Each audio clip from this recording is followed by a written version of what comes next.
ನಿಮ್ಮೆಲ್ಲರಿಗೂ ವಿದ್ಯಾಶಕ್ತಿಯ ಗಣಿತ ವಿಭಾಗಕ್ಕೆ ಸ್ವಾಗತ. ನಾನು ಇವತ್ತು 9ನೇ ತರಗತಿಯ ಮೇಲ್ಮೈ ವಿಸ್ತೀರ್ಣಗಳು ಮತ್ತು ಘನಫಲಗಳು ಸರ್ಫೇಸ್ ಏರಿಯಾಸ್ ಅಂಡ್ ವ್ಯಾಲ್ಯೂಮ್ಸ್ ಅದರೊಳಗೆ ಲಾಸ್ಟ್ ಕ್ಲಾಸ್ ಒಳಗೆ ನಾನು ಸ್ಪಿಯರ್ ಆ ಪಾಠದ ಅಭ್ಯಾಸವನ್ನ ಹೇಳುದು ಡಿಸ್ಕಂಟಿನ್ಯೂ ಆಗಿತ್ತು. ಅದನ್ನ ಕಂಟಿನ್ಯೂ ಮಾಡಿ ನಾನು ಇವತ್ತು ನಿಮಗ ಯಾವ್ದು ಹೇಳ್ರಿ, ಇಲ್ಲೇ ನಮಗ ಇವತ್ತಿಗೆ ಮೇಲ್ಮೈ ವಿಸ್ತೀರ್ಣಗಳು ಅನ್ನೋ ಒಂದು ಟಾಪಿಕ್ ಎಲ್ಲ ನಮ್ದು ಕಂಪ್ಲೀಟ್ ಆಯ್ತು. ಈ ಪಾಠದೊಳಗೆ ಏನಾಗಿದೆ ಹೇಳ್ರಿ, ಮೇಲ್ಮೈ ವಿಸ್ತೀರ್ಣಗಳು ಮತ್ತು ಘನಫಲಗಳು. ಇನ್ನು ನೆಕ್ಸ್ಟ್ ಸ್ಟಾರ್ಟ್ ಆಗೋದೇ ನಮ್ದು ಘನಫಲಗಳು ಅಂದ್ರ ವ್ಯಾಲ್ಯೂಮ್ ಅನ್ನ ಫೈಂಡ್ ಔಟ್ ಮಾಡೋದು ನಾವು, ಹೌದಾ? ಸೊ ಈಗ ಇದು ಸ್ಪೇರ್ ಒಳಗೆ ಒಂದಿಷ್ಟು ಅಭ್ಯಾಸಗಳನ್ನ ಪ್ರಾಬ್ಲಮ್ ಅನ್ನ ಸಾಲ್ವ್ ಮಾಡಿ ನಾನು ನೆಕ್ಸ್ಟ್ ಆಯತದ ಘನಫಲವನ್ನ ಹೇಳ್ತೇನೆ, ಹೌದಾ? ಸೊ ಯಾವ ಪಾಠ ಹಾಗಾದ್ರೆ ಹೇಳ್ರಿ, ಇದು ಮೇಲ್ಮೈ ವಿಸ್ತೀರ್ಣಗಳು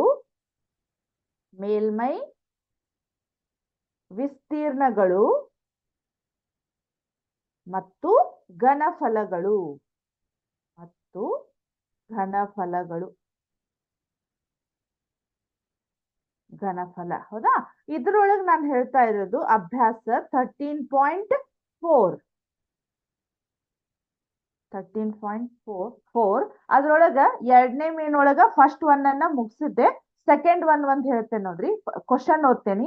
ಈ ಕೆಳಗಿನ ವ್ಯಾಸವುಳ್ಳ ಗೋಳದ ಮೇಲ್ಮೈ ವಿಸ್ತೀರ್ಣವನ್ನು ಕಂಡು ಹಿಡಿಯಿರಿ. ನಿಮಗ ಫಸ್ಟ್ನೇ ಮೇನ್ ಒಳಗೆ ಏನ್ ಕೊಟ್ಟಿದ್ರು, ಡೈರೆಕ್ಟ್ ತ್ರಿಜ್ಯವನ್ನ ಕೊಟ್ಟಿದ್ರು. ಇಲ್ಲಿ ಏನಾಗಿದೆ, ವ್ಯಾಸವನ್ನ ಕೊಟ್ಟಿದ್ರಿಂದ ಅದನ್ನ ವ್ಯಾಸ ಇದ್ದದನ್ನ ನಾವ್ ಏನ್ ಮಾಡ್ಬೇಕು ಹೇಳ್ರಿ, ತ್ರಿಜ್ಯಕ್ಕೆ ಕನ್ವರ್ಟ್ ಮಾಡ್ಕೊಂಡು ಆಮೇಲೆ ನಾವು ಗೋಳದ ಮೇಲ್ಮೈ ವಿಸ್ತೀರ್ಣವನ್ನ ಕಂಡುಹಿಡಿಬೇಕು. ಸೊ ಫಸ್ಟ್ ಏನಾಗಿದೆ ಅಂದ್ರ, ವ್ಯಾಸ ಅಂದ್ರೆ ಏನ್ ಕೊಟ್ಟಿದಾರ ನೋಡ್ರಿ, ಸೆಕೆಂಡ್ ಒನ್. ಈಗ ಡಿ ಇಸ್ ಈಕ್ವಲ್ ಟು 21 ಅಂತ ಇದೆ, ಹೌದಾ? 21 ಸೆಂಟಿಮೀಟರ್ ಅಂತ ಇದೆ, ಹೌದಾ? ಅಲ್ಲಿ ಸೆಂಟಿಮೀಟರ್ ಕೊಟ್ಟಿದ್ರ ಸೆಂಟಿಮೀಟರು, ಮೀಟರ್ ಕೊಟ್ಟಿದ್ರ ಮೀಟರ್ ಅಂತ ಬರಿಬೇಕು. ಸೊ ಆಮೇಲೆ R is equal to 21 divided by 2, ಹೌದಾ? ಇಲ್ಲಿ ನಿಮಗೆ ಇಲ್ಲೇ ಕಟ್ತಾ ಹೊಡಿಬಹುದು, ಬಟ್ ನಮಗ ಪ್ರಾಬ್ಲಮ್ ಅಲ್ಲೇ ಲೆಕ್ಕವನ್ನ ಮಾಡ್ಲಿಕ್ಕೆ ಸಾಲ್ವ್ ಆಗ್ಲಿಕ್ಕೆ ಈಸಿ ಆಗ್ಲಿ ಅನ್ನೋದಕ್ಕೆ ನಾನು ಇಷ್ಟ ಇಟ್ಟಿದ್ದೀನಿ, ಹೌದಾ? ನೋಡೋಣ ಅಂತ. ಸೊ ಈಗ ಗೋಳದ ಮೇಲ್ಮೈ ವಿಸ್ತೀರ್ಣ ಕಂಡು ಹಿಡಿಯುವಂತಹ ಸೂತ್ರ ಯಾವ್ದು ಹೇಳ್ರಿ? ಗೋಳದ ಮೇಲ್ಮೈ ವಿಸ್ತೀರ್ಣ ಇಸ್ ಈಕ್ವಲ್ ಟು ಏನಿದೆ, ಗೋಳದ ಮೇಲ್ಮೈ ವಿಸ್ತೀರ್ಣ 4πr² ಅಂತ ಇದೆ. So is equal to 4 into 22 divided by 7, ಹೌದಾ? ಯಾಕಂದ್ರ ಪೈ ಅಂದ್ರೆ ಎಷ್ಟಿದೆ ನಮ್ಗ, 22 ಡಿವೈಡೆಡ್ ಬೈ 7 ಅಂತ ಇದೆ. ಆಮೇಲೆ ಆರ್ ಅಂದ್ರೆ 21 ಡಿವೈಡೆಡ್ ಬೈ 2 ಅಂತ ಇದೆ. ಬಟ್ ಅದು r² ಇರೋದ್ರಿಂದ ನಾನು ಏನ್ ಮಾಡ್ತೇನೆ, 2 ಸಲ ಬರೀತೇನೆ ನೋಡ್ರಿ. 21 divided by 2 into 21 divided by 2, ಕರೆಕ್ಟಾ? 21 divided by 2 into 21 divided by 2. ಇಲ್ಲಿ ನೋಡ್ರಿ, 7 ಒಂದ್ಲೆ 7 ಮೂರ್ಲೆ, ಹೌದಾ? ಅದಾದ್ಮೇಲೆ 2 ಒಂದ್ಲೆ 2 ಎರಡ್ಲೆ, ಅದಾದ್ಮೇಲೆ 2 ಒಂದ್ಲೆ 2 11ಲೆ. ಏನ್ ಉಳಿತ್ ನೋಡ್ರಿ, 2 ಉಳಿದಿದೆ, ಆಮೇಲೆ 11 ಉಳಿದಿದೆ, ಅದಾದ್ಮೇಲೆ 3 ಉಳಿದಿದೆ, ಅದಾದ್ಮೇಲೆ 21 ಉಳಿದಿದೆ, ಹೌದಾ? ಇದನ್ನ ಅಷ್ಟು ಗುಣಾಕಾರ ಮಾಡ್ರಿ, ಎಷ್ಟ್ ಆಗ್ಬೋದು ನೋಡ್ರಿ ಸ್ವಲ್ಪ, ಹೌದಾ? ಇದನ್ನ ಇಷ್ಟು ಗುಣಾಕಾರ ಮಾಡಿದ್ರ, 1 ಸೆಕೆಂಡ್, ಎಷ್ಟಂದ್ರ 2 ಇಂಟು 11 ಇಂಟು 3 ಇಂಟು 21 ಎಷ್ಟಾಯ್ತು? 1386, ಹೌದಾ? 1386. ಇಲ್ಲಿ ಸೆಂಟಿಮೀಟರ್ ಇರೋದ್ರಿಂದ ನಾನು ಇದನ್ನ ಸೆಂಟಿಮೀಟರ್ ಸ್ಕ್ವೇರ್ ಅಂತ ಬರೀತೇನೆ. ಇನ್ ಕೇಸ್ ಮೀಟರ್ ಅಂತ ಕೊಟ್ಟಿದ್ರು ಅಂತ ತಿಳ್ಕೊರಿ, ಅವಾಗ ನಾವು ಮೀಟರ್ ಸ್ಕ್ವೇರ್ ಅಂತ ಬರಿತೇವಿ. ಈ ಯೂನಿಟ್ ಅನ್ನ ಡಿಪೆಂಡಿಂಗ್ ಅಪಾನ್ ಅವ್ರು ಯಾವ ಯೂನಿಟ್ ಅನ್ನ ಕೊಟ್ಟಿರ್ತಾರೋ ಅದ್ರ ಮೇಲೆ ನಾವು ಬರಿಬೇಕು. ಇಲ್ಲಿ ಸೆಂಟಿಮೀಟರ್ ಕೊಟ್ಟಿದ್ರೆ ಸೆಂಟಿಮೀಟರ್ ಸ್ಕ್ವೇರ್, ಇಲ್ಲಿ ಮೀಟರ್ ಕೊಟ್ಟಿದ್ರೆ ಇಲ್ಲಿ ಮೀಟರ್ ಸ್ಕ್ವೇರ್ ಅಂತ ಬರಿಬೇಕು. ಅರ್ಥ ಆಯ್ತು ಇದು? ನೆಕ್ಸ್ಟ್ ಹೋಗೋಣ. ಈಗ ಥರ್ಡ್ ಒನ್ ಒಂದು 3.5 ಇದೆ, ಅಂದ್ರ ವ್ಯಾಸ 3.5 ನ ಸೇಮ್ ಆಸ್ ಇಟ್ ಈಸ್ ನೀವು 3.5 ಅನ್ನ ಇಲ್ಲಿ ಡಿವೈಡೆಡ್ ಬೈ 2 ಅನ್ನ ಇಟ್ಕೊಂಡು ಸಿಂಪ್ಲಿಫೈ ಮಾಡ್ಬೇಕು. ಯಾಕಂದ್ರೆ ಇರುವ 3 ಕ್ವಶನ್ ಅದಾವ, ಅದ್ರೊಳಗೆ ನಾನು 2 ಸಾಲ್ವ್ ಮಾಡೀನಿ. ಅದೊಂದು ನೀವ ಮಾಡ್ರಿ, ಯಾಕಂದ್ರೆ ನಿಮಗ ಪ್ರಾಕ್ಟೀಸ್ ಆಗ್ತೈತಿ. ಗೊತ್ತಾಗ್ಲಿಲ್ಲ ಅಂದ್ರೆ ನಾನು ಹೇಳ್ತೀನಿ ಅಂತ ಆಮೇಲೆ, ಹೌದಾ? ಇದು ಗೊತ್ತಾಯ್ತು. ನೆಕ್ಸ್ಟ್ ಹೋಗೋಣ. ಈಗ third one third one question ಏನಿದೆ ಫಸ್ಟ್ ಓದ್ತೆ ಅಂತಂದ್ರಿ. ಫಸ್ಟ್ ಏನಿದೆ ನೋಡ್ರಿ, ಒಂದು ಅರ್ಧಗೋಳದ ತ್ರಿಜ್ಯವು, ಗೋಳ ಅರ್ಧಗೋಳ ಅನ್ನೋದನ್ನ ನೀಟಾಗಿ ಆ ಕಾನ್ಸೆಪ್ಟ್ ಅನ್ನ ಅರ್ಥ ಮಾಡ್ಕೋರಿ. ಈಗ ಫಸ್ಟ್ ಒನ್ ಸೆಕೆಂಡ್ ಮೇನ್ ಏನಿದ್ದು ಹೇಳ್ರಿ, ಗೋಳ ಅಂತ ಅಷ್ಟ ಇತ್ತು. ಈಗ ಥರ್ಡ್ ಮೇನ್ ಏನ್ ಬಂತು ನೋಡ್ರಿ, ಒಂದು ಅರ್ಧಗೋಳದ ತ್ರಿಜ್ಯವು 10 ಸೆಂಟಿಮೀಟರ್ ಇದೆ. ಇಲ್ಲೇನಾಗಿದೆ, ಥರ್ಡ್ ಒನ್ ಡೈರೆಕ್ಟ್ ಏನಾಗಿದೆ, ನಮಗ ಆರ್ ಅನ್ನ ಕೊಟ್ಟಿದ್ದಾರೆ. ಆರ್ ಅಂದ್ರೆ ರೇಡಿಯಸ್ ಅಥವಾ ತ್ರಿಜ್ಯ. ಅದು ಎಷ್ಟಿದೆ ನೋಡ್ರಿ, 10 ಸೆಂಟಿಮೀಟರ್ ಅಂತ ಇದೆ. ಹೌದಾ, 10 ಸೆಂಟಿಮೀಟರ್. ಅದರ ಪೂರ್ಣ ಮೇಲ್ಮೈ ವಿಸ್ತೀರ್ಣವನ್ನ ಕಂಡು ಹಿಡಿಯಿರಿ ಅಂತ ಇದೆ. ಬಟ್ ಇಲ್ಲಿ ಏನಾಗಿದೆ, ನಮಗ್ ಅರ್ಧಗೋಳದ ಪೂರ್ಣ ಮೇಲ್ಮೈ ವಿಸ್ತೀರ್ಣ ಏನಿದೆ ಹೇಳ್ರಿ, ಅರ್ಧಗೋಳದ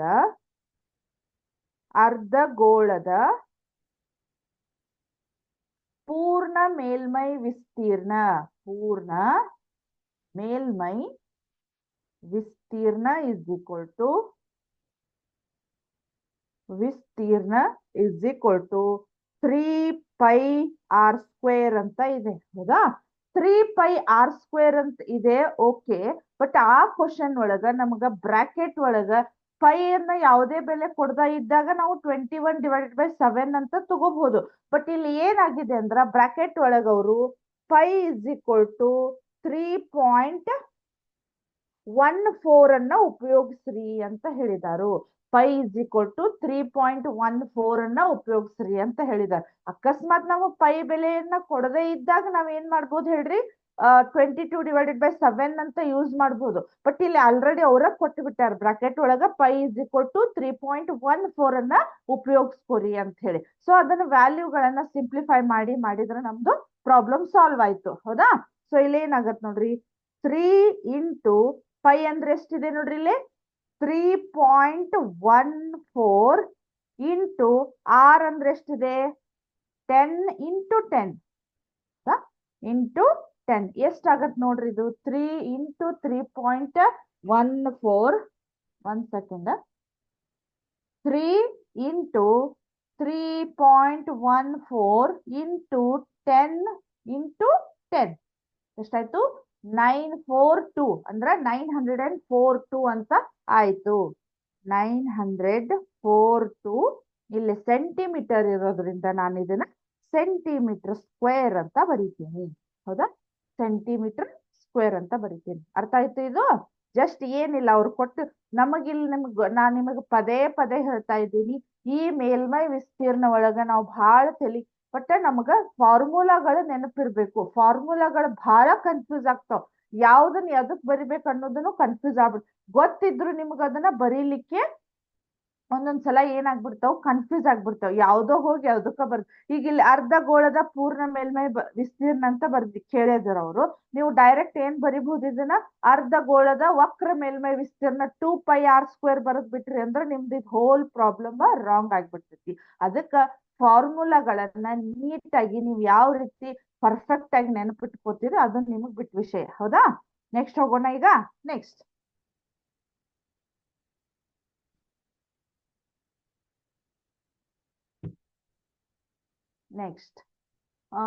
ನೆಕ್ಸ್ಟ್ ಏನಿದೆ ನೋಡ್ರಿ, ಫೋರ್ತ್ ಒನ್. ಒಂದು ಗೋಳಾಕಾರದ ಬಲೂನಿಗೆ ಗಾಳಿಯನ್ನು ತುಂಬಿದಾಗ ಅದರ ತ್ರಿಜ್ಯವು 7 ಸೆಂಟಿಮೀಟರ್ದಿಂದ 14 ಸೆಂಟಿಮೀಟರ್ಗೆ ಹೆಚ್ಚಾಗುತ್ತದೆ. ಈ ಪ್ರಕರಣದಲ್ಲಿ ಬಲೂನಿನ ಮೇಲ್ಮೈ ವಿಸ್ತೀರ್ಣಗಳ ಅನುಪಾತವನ್ನ, ರೇಷಿಯೋಸ್ ಅನ್ನ ಕಂಡುಹಿಡಿಯಿರಿ ಅಂತ ಹೇಳಿದ್ದಾರೆ. ಫಸ್ಟ್ ಕ್ವಶನ್ ಏನಂದ್ರ, ಫಾರ್ ಎಕ್ಸಾಂಪಲ್ ಒಂದು ಬಲೂನ್ ಗೊತ್ತದಲ್ಲ ನಿಮ್ಗ? ಹೌದಾ, ಬಲೂನ್ ಕರೆಕ್ಟಾ? ಈ ಬಲೂನಿನ ರೇಡಿಯಸ್ ಎಷ್ಟಿದೆ ಅಂತ 7 ಸೆಂಟಿಮೀಟರ್ ಇದೆ. ಹೌದಾ, ರೇಡಿಯಸ್. ಇದನ್ನ ನಾವ್ ಏನ್ ಮಾಡ್ತಿದ್ವಿ, ಎಕ್ಸ್ಪ್ಯಾಂಡ್ ಮಾಡ್ತಾ ಇದೀವಿ. ಗಾಳಿಯನ್ನ ಹಾಕಿ ಹಾಕಿ ಇಲ್ಲಿ ಇದು ಇಷ್ಟು ದೊಡ್ಡದಾಗಿರ್ತೀವಿ. ಇಷ್ಟು ದೊಡ್ಡದಾದಾಗ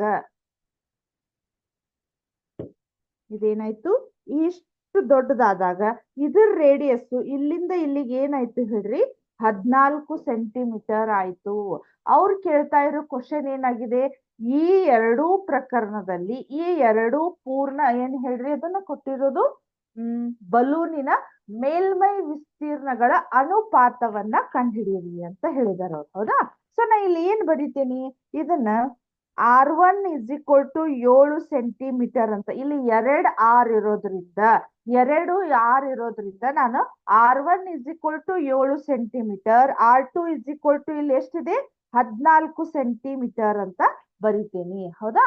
ಇಲ್ಲಿ ಏನಾಗಿದೆ, ಅನುಪಾತವನ್ನ ಕಂಡುಹಿಡಿಯಿರಿ ಅಂತ ಹೇಳಿದಾರಲ್ಲ. ಈಗ ಗೋಳದ ಮೇಲ್ಮೈ ವಿಸ್ತೀರ್ಣದ ಅನುಪಾತ ಅಂದ್ರ ಅದರದ ಫಾರ್ಮುಲಾ ಏನಿದೆ ಹೇಳ್ರಿ, 4πr² ಅಂತ ಇದೆ. ಹೌದಾ? 4πr² ಅಂತ ಇದೆ. ಬಟ್ ಇಲ್ಲಿ ಏನಾಗತ್ತ ನೋಡ್ರಿ, ನಮ್ಗ ಇಲ್ಲಿ 2 R ಇರೋದ್ರಿಂದ ನಾನು ಯಾವ ರೀತಿ ಬರಿತೇನಿ, 4πr1² ಅನುಪಾತ ಅಥವಾ ರೇಷಿಯೋಸ್ 4πr2². ನೀವು ಒಂದು ನೆನಪಿಟ್ಕೋರಿ, ಅನುಪಾತ ಅಂದ್ರೆ ಅದನ್ನ ಡಿವೈಡೆಡ್ ಬೈ ಮಾಡದಂಗ. ಫಾರ್ ಎಕ್ಸಾಂಪಲ್ 2:3 ಅಂದ್ರ ನೀವು ಅದನ್ನ ಭಿನ್ನ ರಾಶಿ ಒಳಗ್ ಬರಿಬೇಕಂದ್ರ 2/3 ಅಂತ ಬರದಂಗ. ಅದು ಅರ್ಥ ಆಯ್ತು? ಈಗ ಅನುಪಾತ ಅಂದ್ರೆ ಬೇರೆ ಏನೋ ಅಂತ ಹೇಳಿ ಫುಲ್ ಕನ್ಫ್ಯೂಸ್ ಆಗುವಂತ ಅವಶ್ಯಕತೆ ಇಲ್ಲ. ಇಲ್ಲಿ ಅನುಪಾತ ಅಂದ್ರೆ ನಾನು ಏನ್ ಬರಿಬಹುದು ಹೇಳ್ರಿ, ಇದನ್ನ ಭಿನ್ನ ರಾಶಿ ರೂಪದೊಳಗ ಬರಿಬಹುದು. ಇದು ಫಾರ್ ಎಕ್ಸಾಂಪಲ್. ಅದೇ ರೀತಿ ಇದು ಕೂಡ ನಮಗ ಭಿನ್ನ ರಾಶಿ ಇರೋದ್ರಿಂದ ನಿಮಗ್ ಒಂದ್ ಎಕ್ಸಾಂಪಲ್ ಅನ್ನ ಇದನ್ನ ತೋರಿಸ್ತೇನೆ ನೋಡಿ. ಈಗ ನಾನು ಇದನ್ನ 4πr1² ಡಿವೈಡೆಡ್ ಬೈ 4πr2² ಮಾಡಿದೆ ಅಂತ ತಿಳ್ಕೊರಿ. ಹೌದಾ? ಇಲ್ಲಿ 4π ಕ್ಯಾನ್ಸಲ್ ಆಕತ್. ಹೌದಲ್ಲ?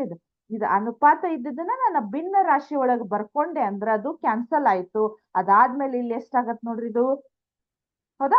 R1² R2² ಕ್ಯಾನ್ಸಲ್ ಆಗ್ಲಿಕ್ಕಿಲ್ಲ, ಯಾಕಂದ್ರೆ ಇದು R1 ಬೇರೆ ಇದೆ, R2 ಬೇರೆ ಇದೆ.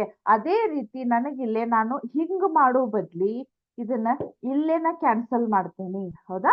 ಇಲ್ಲೇನ ಕ್ಯಾನ್ಸಲ್ ಮಾಡ್ತೇನೆ. ಅವಾಗ R1² R2² ಅಂತ ಇದೆ. ಹೌದಾ? ಇವಾಗ ಏನಾಯ್ತು, R1 ಅಂದ್ರೆ ಎಷ್ಟಿದೆ, 7 ಹೌದಾ? ಅನುಪಾತ 14 ಹೌದಾ? R2 ಅಂದ್ರ 14². ಹೌದಾ? ಅದಾದ್ಮೇಲೆ ನೋಡ್ರಿ, 7 49, 14 ಎಷ್ಟು, 196. 14 196. ಅದಾದ್ಮೇಲೆ ಇದಕ್ಕ ಇಲ್ಲೇ ಕಟ್ತಾ ಹೋಗ್ತೈತಿ ನೋಡ್ರಿ, 49 1 49 4. ಹೌದಾ? ಕರೆಕ್ಟಾ? ಅಂದ್ರ ಈ ಬಲೂನಿನ ಮೇಲ್ಮೈ ವಿಸ್ತೀರ್ಣಗಳ ಅನುಪಾತ ಈ ತ್ರಿಜ್ಯಗಳಿಗೆ ಅನುಗುಣವಾಗಿ 1:4 ಅಂತ ಇದೆ. ಅವರು ಅನುಪಾತವನ್ನ ಕಂಡುಹಿಡಿ ಅಂತ ಹೇಳಿದ್ರು, ನಾವು ಅನುಪಾತವನ್ನ ಕಂಡುಹಿಡಿದ್ವಿ. 1:4 ಅಥವಾ 1:4 ಅಂತ ನೀವು ಓದಬಹುದು. ಅರ್ಥ ಆಯ್ತು ಇದು? ನೆಕ್ಸ್ಟ್ ಹೋಗೋಣ. ಈಗ ನೆಕ್ಸ್ಟ್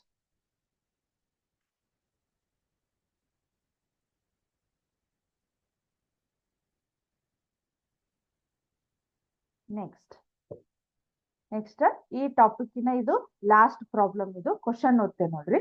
ಹಿತ್ತಾಳೆಯಿಂದ ಮಾಡಿದ ಅರ್ಧ ಗೋಳಾಕೃತಿಯ ಪಾತ್ರೆಯ ಒಳ ವ್ಯಾಸವು. ಒಂದು ಹಿತ್ತಾಳೆಯಿಂದ ಮಾಡಿದ ಹಿತ್ತಾಳೆಯ ಪಾತ್ರೆಗಳು ಯಾವ ರೀತಿ ಇರ್ತಾವ, ನಿಮಗೆ ಈ ರೀತಿ ಇರ್ತಾವಲ್ಲ ಗೋಳಾಕೃತಿ ಒಳಗ. ಹೌದು? ಕರೆಕ್ಟಾ? ಈ ರೀತಿ ನಮಗ ಗೋಳಾಕೃತಿ, ಅರ್ಧ ಗೋಳಾಕೃತಿ ಒಳಗ ಒಂದು ಹಿತ್ತಾಳೆಯ ಪಾತ್ರೆ ಇದೆ. ಆ ಪಾತ್ರೆಯ ಒಳ ವ್ಯಾಸವು ಅಂದ್ರ, ಸೊ ಇದು ಎಷ್ಟನೇ ಪ್ರಾಬ್ಲಮ್ ಹೇಳ್ರಿ, 5th one ಇದು. ಹೌದಾ? 5th one ಒಳಗ ಫಸ್ಟ್ ಇಲ್ಲಿ D = ಎಷ್ಟು ಕೊಟ್ಟಿದಾರ ಅವರು, 10.5. ಹೌದಾ? ಈ ನಿಮಗ್ ಇನ್ನೂ ಒಂದ್ ಏನ್ ಹೇಳ್ಬೇಕಂದ್ರ, ಈ ಟಾಪಿಕ್ ಒಳಗ ನೀವು ಏನ್ ಮಾಡ್ಬೇಕಂದ್ರ ಎಲ್ಲೆಲ್ಲಿ ಸ್ವಲ್ಪ ನಮಗ ಏನಂತಾರ ಇವು ಡೈಗ್ರಾಮ್ಸ್ ಗಳ ನೆಸೆಸಿಟಿ ಇರ್ತಾವ, ಅಲ್ಲಿ ಹಾಕ್ಬೇಕು. ಅಂದ್ರ ನಿಮಗ ಆ ಕ್ವಶನ್ ಕಾನ್ಸೆಪ್ಟ್ ಅರ್ಥ ಆಗೈತಿ ಅಂತ ಹೇಳಿ ಇಲ್ಲೇನ ನಿಮಗೊಂದ್ ಅರ್ಧ ಮಾರ್ಕ್ಸ್ ಸಿಗುವಂತ ಚಾನ್ಸ್ ಇರ್ತೈತಿ. ಹೌದಾ? ನಾವ್ ಎಲ್ಲೆಲ್ಲಿ ನೆಸೆಸಿಟಿ ಇರ್ತೈತಿ ಸಣ್ಣ ಪುಟ್ಟ ರಫ್ ಡೈಗ್ರಾಮ್ ಅನ್ನ ಹಾಕೋತಾ ಇರ್ಬೇಕು. ಹೌದಾ? ನೆಕ್ಸ್ಟ್, ಒಳ ವ್ಯಾಸವು 10.5 ಸೆಂಟಿಮೀಟರ್ ಇದೆ.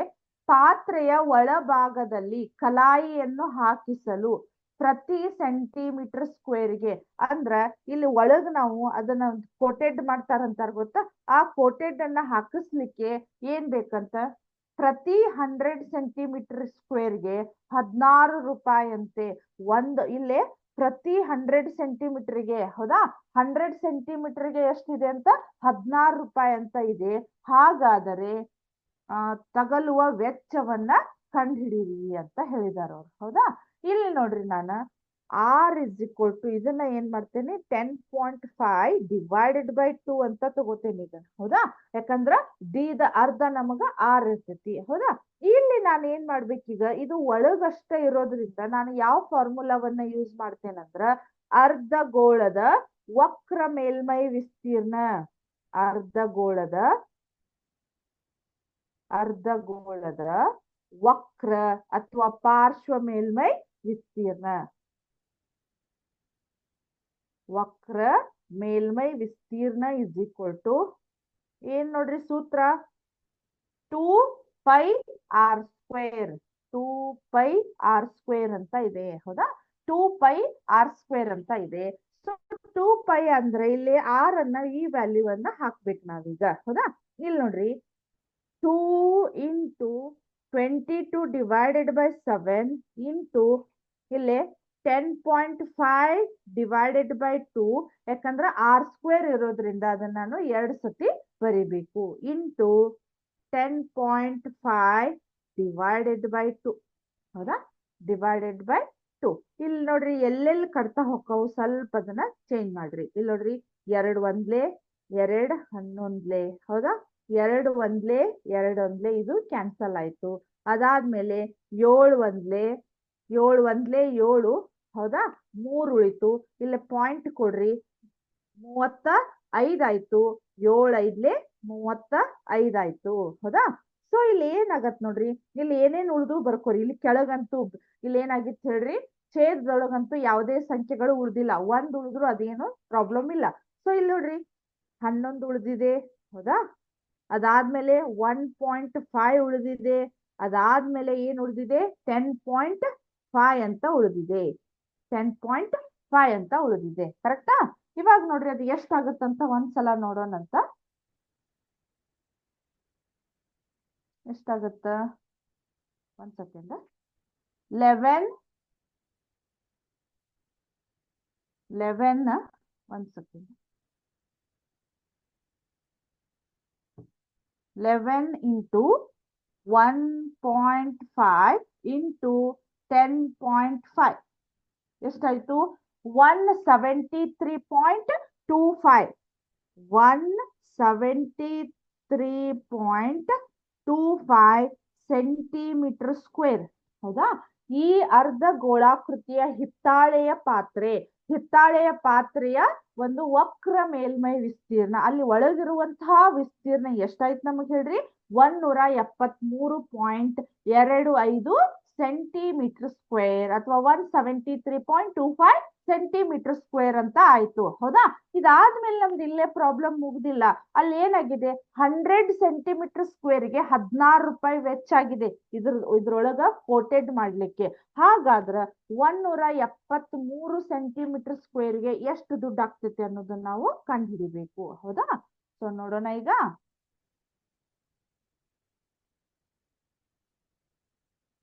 ಇಲ್ಲಿ ಏನಾಗಿದೆ, ಹೌದಲ್ಲ, 100 ಪ್ರತಿ 100 ಸೆಂಟಿಮೀಟರ್ ಸ್ಕ್ವೇರ್ಗೆ ತಗಲುವ ವೆಚ್ಚ ಅಂದ್ರೆ ಎಷ್ಟನ್ನ ತಗೋತಿದಾರ ಅವರು?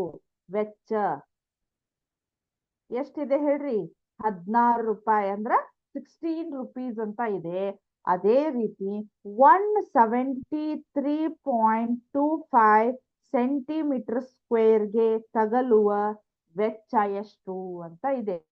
ಹೌದಾ, ಈಗ ನಿಮ್ಗೆ ಇದು ಯಾವ ರೀತಿ ಅಂದ್ರ, ಫಾರ್ ಎಕ್ಸಾಂಪಲ್ 5 ಪೆನ್ನಿಗೆ 20 ರೂಪಾಯಿ ಆದ್ರ 10 ಪೆನ್ನಿಗೆ ಎಷ್ಟು ಅಂದಂಗ. ಹೌದಾ, ಆ ರೀತಿ ಇದು ಇದೆ. ಹೌದಾ, ಇಲ್ಲಿ ನೋಡ್ರಿ ಈಗ ಏನ್ ಮಾಡ್ಬೇಕು, ಓರೆ ಗುಣಾಕಾರ, ಇದು ಗುಣಾಕಾರ ಆಗ್ತೈತಿ, ಇದು ಗುಣಾಕಾರ ಆಗೋದ್ರಿಂದ ಇದು 100 ನಮಗ ಕೆಳಗ್ ಬರ್ತೈತಿ.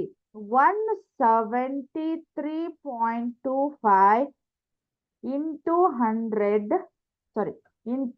16 ಡಿವೈಡೆಡ್ ಬೈ ಇಲ್ಲಿ ಏನಾಗತ್ತ 100 ಆಗತ್ತ. ಹೌದಾ, ಇಲ್ಲಿ ನೋಡ್ರಿ 100 ಅಂದ್ರೆ 2 0 ಇರೋದ್ರಿಂದ ಈ ಪಾಯಿಂಟ್ 2 ಸ್ಥಾನವನ್ನ ಬಿಟ್ಟು ಈ ಕಡೆ ಬರ್ತೈತಿ. ಹೌದಾ, ನಾನ್ ನಿಮ್ಗೆ ಹೇಳಿದೇನಿ 2 0 ಇದ್ವು ಅಂದ್ರೆ ಅತ್ತಾಗಿಂದ 2 ಸ್ಥಾನವನ್ನ ಬಿಟ್ಟ ಈ ಕಡೆ ಬರಿಬೇಕು, ಅವಾಗ ನಿಮ್ ಪ್ರಾಬ್ಲಮ್ ಈಸಿಲಿ ಸಾಲ್ವ್ ಆಗ್ತೈತಿ ಅಂತ ಹೇಳಿ. ಈಗ 173 ಇದ್ದದ್ದು ಇದೇನಾಗತ್ ಹೇಳ್ರಿ, ಈ 2 0ದಿಂದ ಇದೇನಾಗತ್ ಹೇಳ್ರಿ 1.7325 ಇಂಟು 16 ಅಂತ ಆಗುತ್ತ. 1.7325 ಇಂಟು 16 ಅಂತ ಆಗುತ್ತ. ಅವಾಗ ನಮ್ಗ ಟೋಟಲ್ ಅಮೌಂಟ್ ಎಷ್ಟು ಅನ್ನೋದನ್ನ ನೋಡೋಣಂತ. ಹೌದಾ, 1.7325 ಹೌದಾ ಇಂಟು 16 ಎಷ್ಟಾಯ್ತು, 27.72 27.72 ರೂಪಾಯಿಗಳು. ಹೌದಾ, ಇಲ್ಲಿ ನೀವು ಇದನ್ನ ಸೆಂಟಿಮೀಟರ್ ಸ್ಕ್ವೇರ್ ಮೀಟರ್ ಸ್ಕ್ವೇರ್ ಅಂತ ಕೇಳಿಲ್ಲ ಅವರು, ವೆಚ್ಚ ಅಂದ್ರೆ ಎಷ್ಟು ಅಮೌಂಟ್ ಆಗ್ತೈತಿ ಅಂತ ಕೇಳಿದಾರು. ಸೊ ಅದಕ್ಕೆ ನಾವು ರೂಪಾಯಿ ಅಂತ ಅಂದ್ರೆ ಈಗ ಎಷ್ಟಾಯ್ತು, 100 ಸೆಂಟಿಮೀಟರ್ಗೆ 16 ರೂಪಾಯಿ ಆದ್ರ 173.25 ಸೆಂಟಿಮೀಟರ್ ಸ್ಕ್ವೇರ್ಗೆ ಎಷ್ಟ್ ಅಂತ ಅವ್ರು ಕ್ವಶನ್ ಕೇಳಿದ್ರು. ಸೊ ಅದಕ್ಕೆ ನಮ್ಗೆ ಆನ್ಸರ್ ಎಷ್ಟು ಬಂತ ಹೇಳ್ರಿ, 27.72 ಪೈಸೆ ಆಯ್ತು. ಹೌದಾ, 27 ರೂಪಾಯಿ 72 ಪೈಸೆ ಆಯ್ತು. ಹೌದಾ, ಅಥವಾ 27.72 ರೂಪಾಯಿ ಅಂತನೂ ಆಯ್ತು. ಅರ್ಥ ಆಯ್ತಾ? ಸೊ ಇದು ನಿಮ್ದು ಇವತ್ತಿನಿಂದು ಅಭ್ಯಾಸ 13.4 ಗೋಳಕ ರಿಲೇಟೆಡ್ ಇದ್ದಿದ್ದು. ಹೌದಾ, ಸೊ ಇನ್ನೂ ಒಂದಿಷ್ಟು ಪ್ರಾಬ್ಲಮ್ಸ್ ಗಳದಾವು, ಅವು ಈಸಿ ಅದಾವು, ನೀವ ಮಾಡ್ಬೋದು. ಗೊತ್ತಾಗ್ಲಿಲ್ಲ ಅಂದ್ರೆ ನಾನು ಮಾಡ್ತೇನೆ. ಹೌದಾ, ನೆಕ್ಸ್ಟ್ ಹೋಗೋಣ. ಈಗ ಇಲ್ಲಿಗೆ ನಿಮ್ದು ಏನಾಯ್ತಿದು, ಈ ಪಾಠದ ಹೆಡ್ಡಿಂಗ್ ಇರೋ ಹಾಗೆ ಮೇಲ್ಮೈ ವಿಸ್ತೀರ್ಣಗಳು ಮುಗಿದುವು. ಆಯತ, ಸಿಲಿಂಡರು, ಚೌಕ, ಅದಾದ್ಮೇಲೆ ಶಂಕು, ಅದಾದ್ಮೇಲೆ ಇದು ಗೋಳದ ಮೇಲ್ಮೈ ವಿಸ್ತೀರ್ಣಗಳು ಮುಗಿದುವು. ಇನ್ಮೇಲೆ ನಾವು ಸ್ಟಾರ್ಟ್ ಮಾಡೋದು ಯಾವ್ದು ಹೇಳ್ರಿ, ಘನಫಲಗಳು. ಹೌದಾ, ಒಂದು ಪಾಠದ ಅರ್ಧ ಪೋರ್ಷನ್ ಮುಗಿತು. ಇದು ಇನ್ಮೇಲೆ ನಮಗ ಎಲ್ಲವೂ ಮತ್ತೆ ರಿಪೀಟ್, ಆಯತದ ಘನಫಲ, ಸಿಲಿಂಡರ್ದ ಘನಫಲ. ಹೌದಾ, ಈ ರೀತಿ ನಾವು ಒಂದೊಂದು ನೋಡೋಣಂತೆ. ಹೌದಾ, ನೆಕ್ಸ್ಟ್ ಹೋಗೋಣ. ಈಗ ಇವಾಗ ನೋಡ್ರಿ,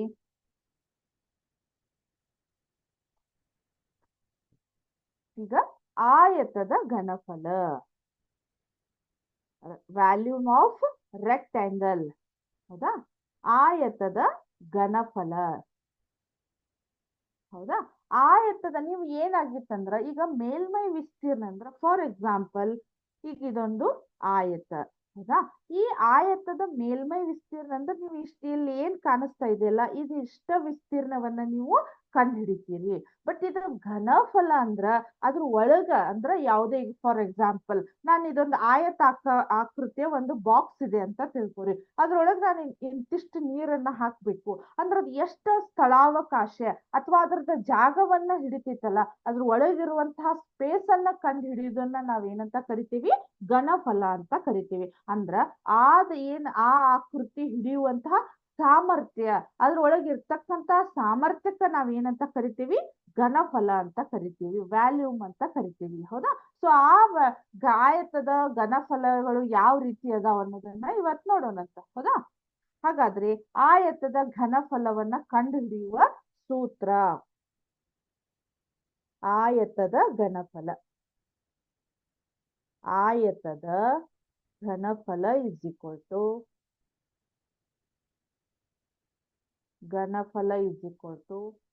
ಉದ್ದ ಇಂಟು ಅಗಲ ಇಂಟು ಎತ್ತರ. ಉದ್ದ, ಅಗಲ ಇಂಟು ಎತ್ತರ.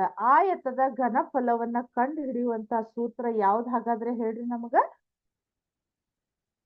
ಉದ್ದ ಇಂಟು ಅಗಲ ಇಂಟು ಎತ್ತರ. ಇದನ್ನ ಶಾರ್ಟ್ ಫಾರ್ಮ್ ಒಳಗ LBH ಅಂತನೂ ಕರೀತಾರು, LBH. ಹೌದಾ, ಲೆಂತ್ ಬ್ರೆಡ್ತ್ ಹೈಟ್ ಅಂತನೂ ಕರೀತಾರು. ಉದ್ದ, ಅಗಲ, ಎತ್ತರ, ಆಯತದ ಘನಫಲವನ್ನ ಕಂಡುಹಿಡಿಯುವಂತ ಸೂತ್ರ. ನೆಕ್ಸ್ಟ್ ಇಲ್ಲಿ ಘನದ ಘನಫಲ, ಘನ ಅಂದ್ರೂ ಒಂದ, ಚೌಕ ಅಂದ್ರು ಒಂದ, ವರ್ಗ ಅಂದ್ರು ಒಂದ. ಹೌದಾ, ವರ್ಗ ಅಂದ್ರ ಅಲ್ಲಿ ಮತ್ತೆ ನಿಮಗ ಮೇಲ್ಮೈ ವಿಸ್ತೀರ್ಣಕ್ಕೆ ಹೋಗ್ತಿತ್ತದು. ಚೌಕ ಅಂದ್ರು ಒಂದ, ಘನ ಅಂದ್ರೂ ಒಂದ, ಅಂದ್ರ ಈ ಆಕೃತಿ. ಹೌದಾ, ಕರೆಕ್ಟಾ, ಈ ಆಕೃತಿಯ ಅಂದ್ರ ಘನಫಲವನ್ನ ಇಲ್ಲಿ ಏನ್ ಬರ್ತೈತಿ ಇನ್ನೊಂದಂದ್ರ ನಮಗ ಘನದ ಘನಫಲ. ಘನದ ಘನಫಲ ಘನದ ಘನಫಲ is equal to a cube. ಹೌದಾ? ಬಾಹು. ಹೌದಾ? ಬಾಹು ಇಂಟು ಬಾಹು ಇಂಟು ಬಾಹು, ಅದ್ರ ಬದ್ಲಿ ಅದನ್ನ ಏನಾಗಿದೆ ನಮ್ಗ, ಈಗ ಚೌಕದೊಳಗ ನಮ್ಗ ಉದ್ದ ಅಗಲ ಎತ್ತರಗಳು ಇರುದಿಲ್ಲ. ಯಾಕೆ ಹೇಳ್ರಿ? ಚೌಕ ಅಂದ್ರ ಎಲ್ಲಾ ಬಾಹುಗಳು ಈಕ್ವಲ್ ಇದ್ದಾಗ ನಾವು ಅದಕ್ಕ ಚೌಕ ಅಂತ ಕರಿತೀವಿ. ಸೊ ಅಲ್ಲಿ ಏನಾಗುತ್ತೆ, ಉದ್ದ ಅಂದ್ರು ಅದ, ಅಗಲ ಅಂದ್ರು ಅದ, ಎತ್ತರ ಅಂದ್ರುನು ಅದ. ಅದನ್ನ ಏನಾಗಿದೆ, ಟೋಟಲ್ ಆಗಿ ನಾವ್ ಏನಂತ ಕರಿತೀವಿ, ಎ ಕ್ಯೂಬ್ ಅಂತ ಕರಿತೀವಿ. ಹಾಗಾದ್ರ ಸೂತ್ರ ಯಾವ್ದು ಹೇಳ್ರಿ? ಆಯತದ ಘನಫಲ ಉದ್ದ ಇಂಟು ಅಗಲ ಇಂಟು ಎತ್ತರ, ಘನದ ಘನಫಲ ಎ ಕ್ಯೂಬ್ ಅಂತ ಇದೆ. ಹೌದಾ? ಕರೆಕ್ಟಾ? ಇದು ನಿಮ್ದು ಸೂತ್ರಗಳು. ಈ ಸೂತ್ರದ ಮೇಲೆ ನಾವು ಯಾವ ರೀತಿ ಪ್ರಾಬ್ಲಮ್ಸ್ ಗಳು ಬರ್ತಾವು, ಯಾವ ರೀತಿ ಅವನ್ನ ಸಾಲ್ವ್ ಮಾಡೋದು ಅನ್ನೋದನ್ನ ಇವಾಗ ನೋಡೋಣಂತ. ಅರ್ಥ ಆಯ್ತಾ? ಇದ ನೆಕ್ಸ್ಟ್ ಹೋಗೋಣ. ಈಗ ನೆಕ್ಸ್ಟ್ ಈಗ ಅಭ್ಯಾಸಕ್ಕೆ ಹೋಗೋಕ್ಕಿಂತ ಮುಂಚೆ ನಿಮಗೆ ಇದಕ್ಕೆ ರಿಲೇಟೆಡ್ ಇರ್ತಕ್ಕಂಥ ಒಂದು ಸಿಮ್ಯುಲೇಷನ್ಸ್ ಇದೆ. ಅದು ಯಾವ ರೀತಿ ಇದೆ ಅನ್ನೋದನ್ನ ತೋರಿಸ್ತೇನಂತ. ಒಂದ್ ಸೆಕೆಂಡ್.